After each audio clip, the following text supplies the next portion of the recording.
even though Victor knew that Anastasia had a terminal tumor and only had 6 months left to live. Victor decided not to leave Anastasia and chose to make all Anastasia's wishes come true. 6 months. Victor whispered, grasping the hand that now wore his ring. We're going to make it feel like forever.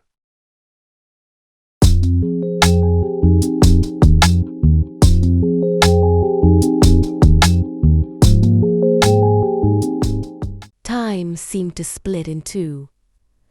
Before and after. Before was the green grass, the falling sakura petals, and Nastia's laugh. After was the deafening wail of an ambulance siren. Victor didn't remember much about the ride to the hospital. He only remembered holding Nasta's limp hand, the hand that should now be wearing an engagement ring. He remembered screaming Nastia's name over and over, his voice raw, while paramedics worked around him. He was sitting now in the emergency room waiting area, a study in cruel contrast. The walls were sterile white. The floor was dull gray linoleum. The fluorescent lights above hummed endlessly, casting a light that was too bright and merciless. This world was Victor's old world, cold, functional, and colorless, and he hated it. He was still in his picnic clothes. There was a grass stain on the knee of his trousers, a remnant of his shattered proposal. He looked at the clock on the wall. 3 p.m., then 5 p.m., then 7 p.m. Nurses passed him with quick steps, their shoes squeaking on the floor. Phones rung, muffled voices. But no one told him anything. Every minute felt like an hour. Every hour felt like an eternity. Finally, a man in a white coat, a middle-aged doctor with tired eyes and slumped shoulders, walked toward him.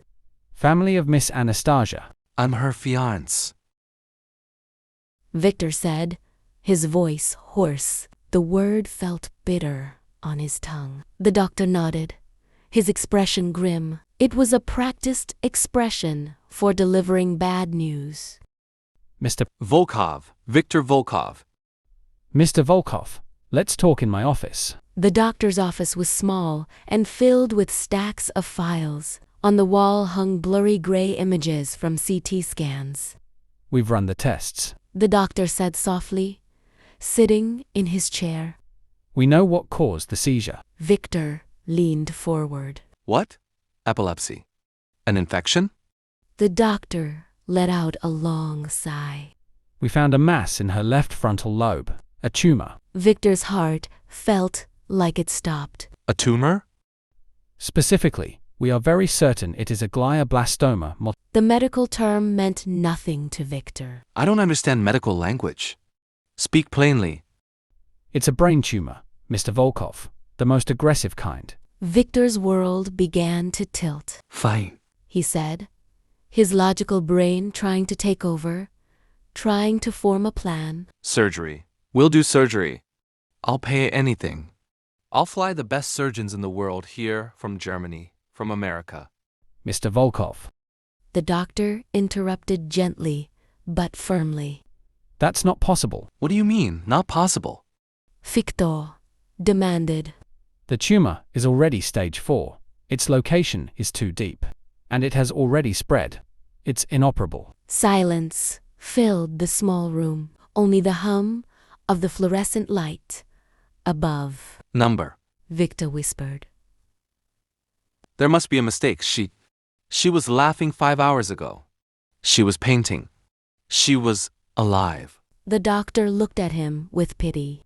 The symptoms, the headaches, the tremors, the mood changes you might have seen often, only become obvious in the final stages. She's likely been enduring this for months. Victor thought back to all the small incidents. The headache on the roof, the shattered champagne glass. It wasn't nerves. It was a disease eating her from the inside. Time. Victor whispered, his voice cracking. How long? The doctor hesitated. With chemotherapy and radiation to slow it down. We're talking maybe 6 months. 6 months. Victor had just been planning for 60 years. Without treatment, The doctor continued quietly. maybe 3. Victor couldn't breathe. He leaned back in the chair, a cold sensation running down his spine. He reached into his pocket. His fingers brushed the small velvet box with the ring, a promise for a future that had just been stolen from him. Victor's world collapsed back into gray. No, this was worse. This was total darkness. The color Anastasia had brought into his life. It turned out to be just a brief loan, and now the bill had come due. 2 hours later, Anastasia woke up. The first thing she registered was the sharp smell of antiseptic. The second was the rhythmic beep of a machine beside her. She hated that sound. She opened her eyes. The room was white and unfamiliar. Then she saw Victor. He was sitting in the chair by the bed, motionless, watching her. But it wasn't the look of the Victor she knew. Not the loving gaze from the park, or the curious gaze from their first meeting. This was a look that was empty, broken. Vitya? She called, her voice hoarse, her throat felt dry. Where are we? Where are we? What happened? The picnic. Victor didn't answer. He just kept staring at her. You knew. He said. It wasn't a question. It was a cold, flat statement. Anastasia froze. She didn't need to ask what he meant. She knew. Vitya, She whispered, tears immediately welling in her eyes. I can explain. Explain? Victor's voice rose, no more longer flat, but trembling with suppressed emotion. Explain what, Nastia? That the broken glass at the gala wasn't nerves? That the headache on the roof wasn't brain freeze? That your hand trembling when you painted? That it was all part of this? He stood from his chair, too agitated to sit. When were you planning on telling me? He demanded, his voice cracking. On our honeymoon? While we were picking out names for our children? The pain in his voice hit Anastasia harder than any seizure. I was diagnosed 8 months ago. Nastia confessed quietly, tears now streaming down her cheeks. She couldn't meet Victor's eyes. Victor was stunned. 8 months. That was before we met. Yes. She sobbed. The doctors said I had about a year. I quit everything. I decided I would spend the rest of my time painting, watching the snow to live, not just wait to die. She finally found the courage to look at him. And then you came along, Vitya. You came with your stiff, expensive suit and your sad face. I didn't plan on falling in love with you. I swear. But you did, Victor said bitterly. and you stayed silent. Because I was selfish. Nastia shouted, her voice rising. I was selfish. For the first time in my life, someone saw me. Not a patient, not poor Anastasia. You saw me as a woman. She gripped the hospital blankets. What was I supposed to do? Just say, hi, my name is Nastia. I'm dying. Want to date what's left of me? No. Her voice softened into a heartbreaking whisper. I just wanted to be loved. Vitya, not pitied. I just wanted, for a few months, to be normal. You gave me that. You were my greatest happiness. And my greatest lie. The confession shattered all of Victor's remaining anger. All the energy left his body. He wasn't angry anymore. He was just broken. He understood her tragic logic. It was the most beautiful and cruelest thing he had ever heard. He sank back into his chair, leaned forward, and hid his face in his hands. His shoulders began to shake with quiet, painful sobs. Victor, the man who built his world on a foundation of logic and control, was now completely undone. He reached into his pocket and placed the small velvet box with the ring on Nastia's bedside table. They said 6 months. He whispered through his sobs. Nastia reached out her hand, the one without the 4. Her fingers trembled, but she managed to find Victor's hair and stroked it gently. She waited until his sobs subsided. Well then, Nastia said softly, her voice steady despite her own tears. we'll just have to make these 6 months feel like 60 years, Vitya. Victor raised his head. His eyes were red and swollen, but he nodded. He took Nastia's hand, kissed it, and held it tightly as if he could keep her from leaving by the sheer force of his love. Victor did not sleep that night. He sat in the uncomfortable chair beside Nastia's bed, holding her hand even as she slept, exhausted from the ordeal and medication. He watched the regular rise and fall of her chest, every breath feeling like a precious gift. The world outside the hospital felt wrong. When morning came and a nurse arrived to check Nastia's 4, Victor stood up. I'll be back. He whispered to the still half-asleep Nastia. I just have to take care of something.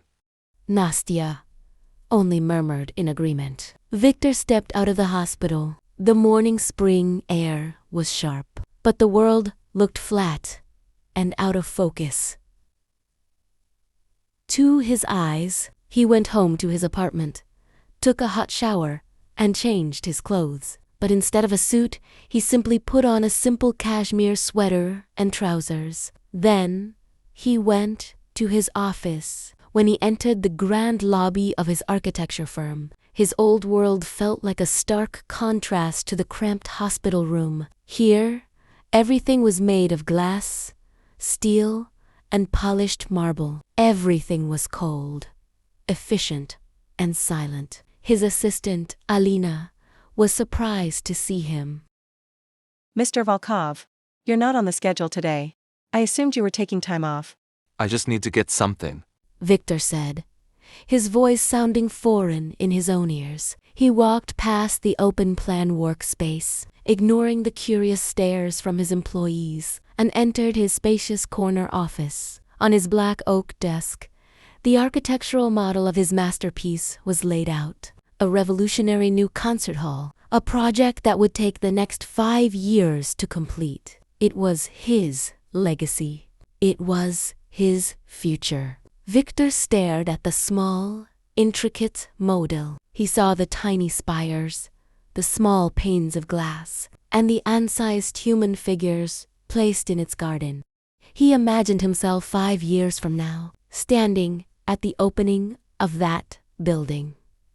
Alone. He thought of Nastia, sleeping in the hospital bed, her face pale against the white sheets. 6 months. Elena entered cautiously, holding a tablet. Mr. Volkov, the clients from Dubai are on the line. They're asking about the delayed drafts. Victor turned away from the model. Cancel it. He said. Elena blinked. I'm sorry, sir? Cancel the meeting. Cancel the project. Hand it over to the team. But, sir, this is your legacy project. Victor took his building access key from his pocket. He picked up his company phone from his desk. He placed them both on top of the concert hall model, right in its miniature plaza. Projects don't matter anymore, Elena. He said softly. Starting today, I'm on leave. Indefinitely. Mr. Volkov. Elena called, panicked. Victor didn't turn around. He walked out of his office, out of the building he helped build, and never looked back. He returned to the hospital. When he entered the room, Nastia was awake. She looked more alert. She had seen the engagement ring on her bedside table and was trying to reach for it. Victor picked up the box and opened it. The ring sparkled under the sterile fluorescent lights. You came back. Nastia whispered. I'm never leaving again. Victor sighed. He took the ring and slid it gently onto Nastia's ring finger. It fit perfectly. Nastia looked at the ring. Then, at Victor, tears welling in her eyes. 6 months.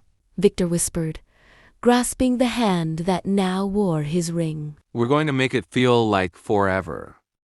Anastasia was discharged 3 days later, after the doctors confirmed her condition was temporarily stable. Victor was there to pick her up. He didn't come in his stiff work suit. He wore a comfortable knit sweater and jeans clothes that seemed borrowed from someone else's life, a more relaxed life.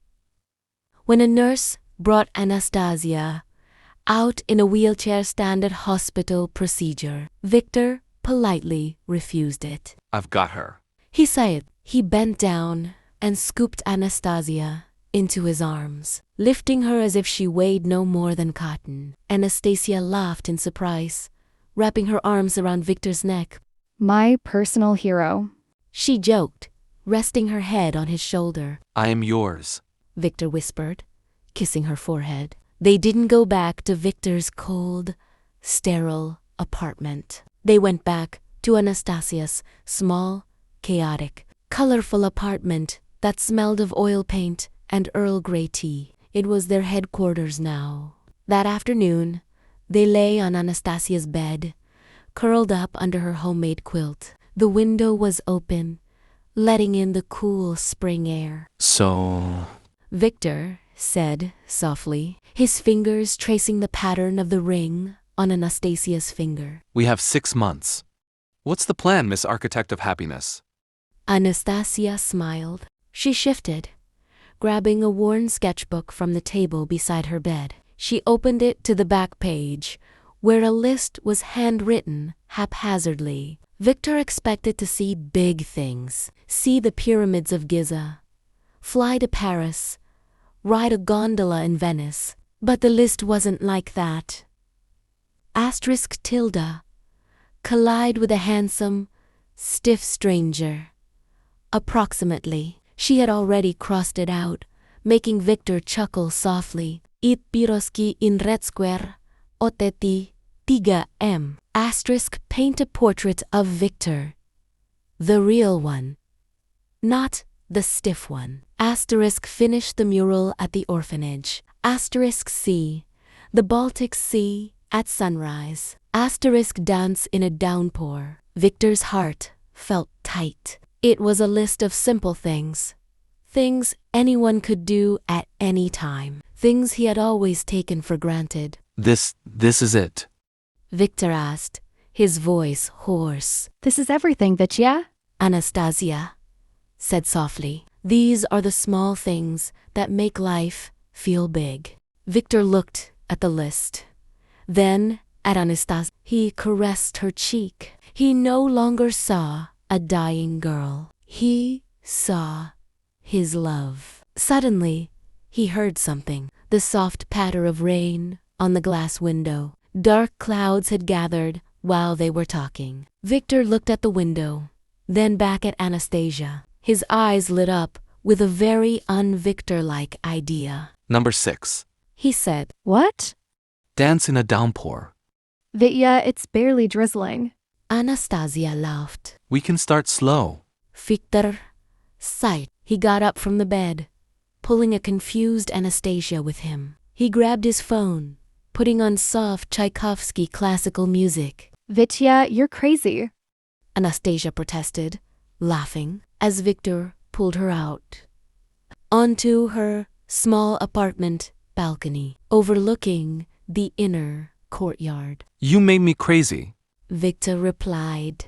There, under the gray Moscow sky and the spring rain that was starting to turn cold, they danced. Victor, the stiff architect, moved with an adorable awkwardness, spinning Anastasia gently. Anastasia laid her head on Victor's chest, her eyes closed, laughing happily. They spun slowly, soaked by the rain, not caring about the world. For a few minutes, there was no sickness, no tumor, no countdown, just the two of them and the music. After the song ended, Anastasia looked up, her face wet with rain and happy tears. I love you, Victor Volkov. I love you more, Anastasia. Victor replied, before kissing her deeply. The kiss ended when Anastasia's legs suddenly wobbled. She gasped. Her energy depleted. Oops. She said, trying to laugh, but her voice was weak. Looks like my battery runs out faster these days.